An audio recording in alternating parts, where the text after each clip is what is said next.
Welcome back to the Deep Dive. This time, we're going way back, like way before Instagram, even before the printing press, to the very beginnings of human communication.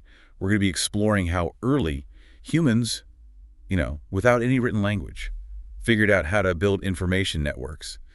Think gestures, symbols, maybe even the first, proto-languages. It's pretty amazing when you think about it. I mean, communication is so easy for us now, but back then, every grunt, every pointed finger, even like a carefully placed stone, that was a vital piece of information. Right, it was like their whole world. Exactly. It was the foundation for their culture, for cooperation. It's how they built their communities. We think of emojis as this new digital thing, but what if?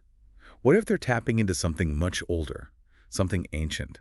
That's an interesting thought. Maybe this deep dive will show us that we're not so different from our cave-dwelling ancestors. I think you might be surprised by the parallels we uncover. But let's start at the beginning. Before complex language even existed, how did our ancestors convey those crucial bits of information? Well, the sources paint a fascinating picture. Imagine a world where pointing, mimicking actions, or even leaving behind specific arrangements of stones, that was your main way of communicating. Wow, can you imagine? It's hard to wrap your head around it. It really is. And it wasn't just about individual survival either. These early forms of communication, they were essential for building community. Think about it. A group of early humans gathered around a fire, sharing stories about a successful hunt, or warning each other about dangerous predators. It's like their version of Twitter, but with much higher stakes. Exactly. And just like a viral tweet today, a really compelling story, that could spread information through an entire network of early humans, even those who weren't there to witness the event firsthand. That's a great analogy. These stories weren't just entertainment. They were vital information networks, transmitting knowledge, strengthening social bonds, and in a way, they paved the way for something even more revolutionary: language. So how did we get from pointing and grunting to complex sentences and grammar? That seems like a huge leap. It was a gradual process, of course. But just imagine. Imagine the possibilities. When humans developed the capacity for spoken language, suddenly, they could share intricate ideas. They could weave complex narratives. They could pass down knowledge across generations with a level of detail never before possible. It's like upgrading from dial-up to fiber optic. Suddenly you have all this bandwidth for communication. Exactly. And with that, the potential to build larger, more sophisticated societies. Precisely. Language wasn't just a tool for expressing thoughts. It became the foundation for culture. Religion, art, everything that makes us uniquely human. It allowed us to create a shared reality, a world of meaning, built on a foundation of shared symbols and stories. And that brings us to an interesting question. How does this relate to our modern world? We've obviously come a long way from those early gestures and symbols, but are the ways we communicate really that different? What's fascinating is that, despite millennia of evolution, and all this technological advancement, the fundamental principles of communication, they remain strikingly similar. We still rely on shared stories, symbols, agreed-upon meanings to make sense of the world, to connect with each other. So those emojis we use every day, are they really that different from the symbols early humans carved into cave walls? Think about it.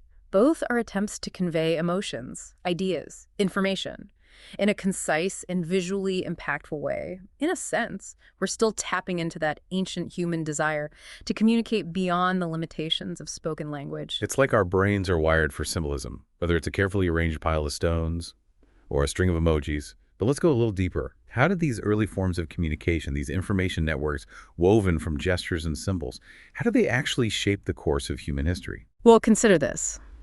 These early networks, they facilitated the exchange of practical knowledge. Imagine a successful hunting strategy communicated through a specific combination of gestures or symbols. That could mean the difference between feast and famine for an entire community. It's like the first life hacks, shared virally, but without the internet. You're right. Those early information networks were critical for survival. But did they also shape early human culture? Absolutely. Those shared stories around the campfire, they weren't just about recounting events. They were about instilling values, beliefs, social norms. Take, for example, a myth explaining a natural phenomenon. This story, passed down through generations, it ensures consistent behavior understanding, even in the face of the unknown. So these stories were like a blueprint for building a culture. And the more effectively they were communicated, the stronger the community became. It makes you realize how powerful storytelling is, even in its simplest forms. Exactly. And as humans migrated and encountered new groups, these information networks expanded, leading to the blending of cultures and the spread of ideas. Sometimes these encounters were peaceful, sometimes they weren't. But communication or miscommunication played a central role in shaping the course of human history. It's like we're hardwired for connection. Even back then, humans were reaching out, sharing stories, exchanging ideas, building relationships. It's really quite remarkable. It is. And that brings us to perhaps the most significant development in the evolution of communication, the emergence of written language. Okay, so up until now, we've been talking about gestures, symbols, and spoken language. But writing, that feels like a whole different ballgame. How did that revolutionize the way humans communicated? Imagine this. You're an early human, and for the first time, you're able to capture your thoughts, your ideas, your stories in a permanent form. No longer are they confined to the realm of memory or limited by the reach of the spoken word. Writing allowed information to break free from the constraints of time and space. Wow. So writing wasn't just recording speech. It was like reshaping how we think entirely. That's a huge shift. Yeah. I'm guessing this led to some pretty major changes in how societies were structured, right? Absolutely. Writing enabled the codification of laws and the creation of complex administrative systems. This, in turn, led to the rise of more centralized and hierarchical societies, where power was increasingly concentrated in the hands of those who could read and write. It's like writing didn't just record history, it helped create it. And with these new power structures came new ways of controlling information. Did this lead to problems with misinformation? It certainly created new opportunities for manipulation and control. Think of a strategically placed pile of stones, leading someone astray. With writing, that same misleading message could be etched in stone for generations to come. That's a chilling thought. So even with these incredible advances, the same challenges kept cropping up. That's the paradox of communication, isn't it? It's a tool that can be used for both good and ill. And as we developed increasingly sophisticated ways of communicating, the stakes just got higher. It makes you wonder, with the advent of the internet and social media, are we really facing anything new? Or are we just replaying the same patterns of communication, just on a much grander scale? That's a question worth pondering. We've gone from cave paintings to Twitter threads, from smoke signals to instant messaging. But the underlying human impulses to connect, to share, to persuade, they remain remarkably consistent. So those emojis we were talking about earlier, are they just a modern manifestation of those ancient symbols?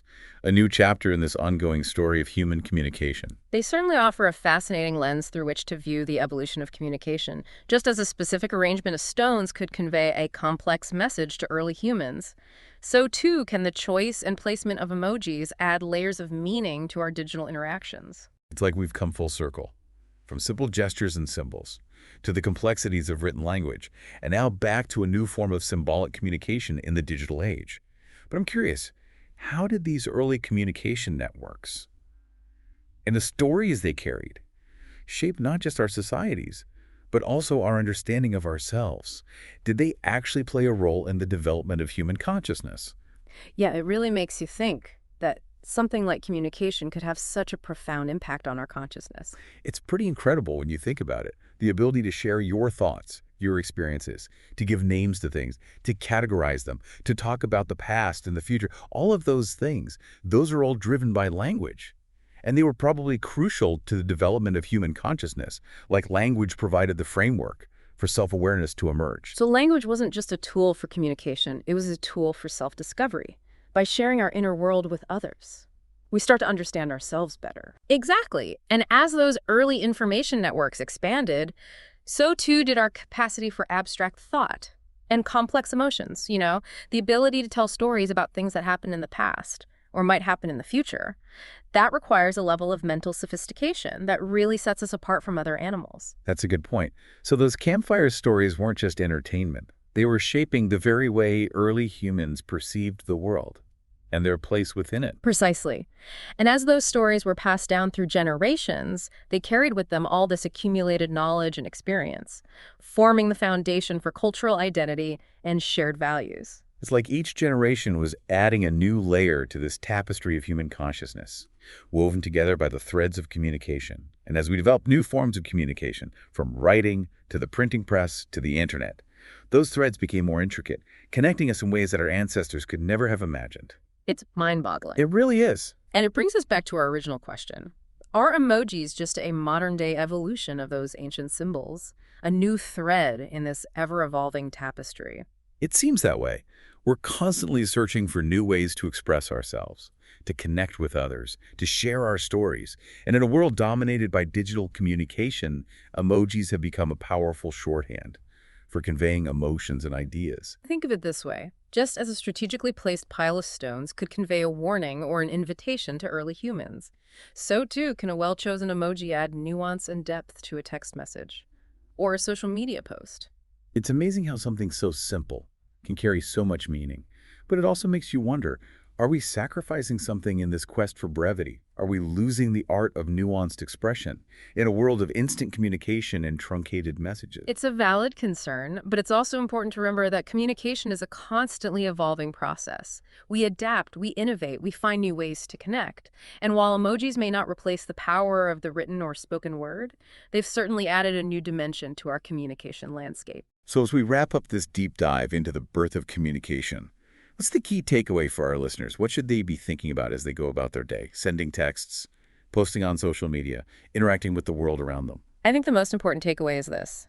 Communication in all its forms. It's a powerful force. It shapes not just our societies, but also our understanding of ourselves. From those early gestures and symbols to the complex languages we speak today, we're constantly using communication to build connections, to share knowledge, to create meaning. So as you go about your day, take a moment to consider the power of the words you speak, the messages you send, even the emojis you choose. You're participating in an ancient and ongoing conversation that has shaped the course of human history and will continue to shape our future. That's a beautiful way to put it. We're all part of this incredible story of human communication, a story that began with a simple gesture or a carefully placed stone and continues to unfold with every tweet, every text, every emoji we send. So as you navigate this complex and ever-evolving communication landscape, remember that each interaction, no matter how small, it's a chance to connect, to share, and to contribute to the ongoing story of humanity. Well said. And who knows, maybe one day, anthropologists will be studying our emojis to understand the complexities of early 21st century communication. That's an interesting thought. Thanks for joining us on this deep dive into the fascinating world of human communication. Until next time, keep those conversations flowing.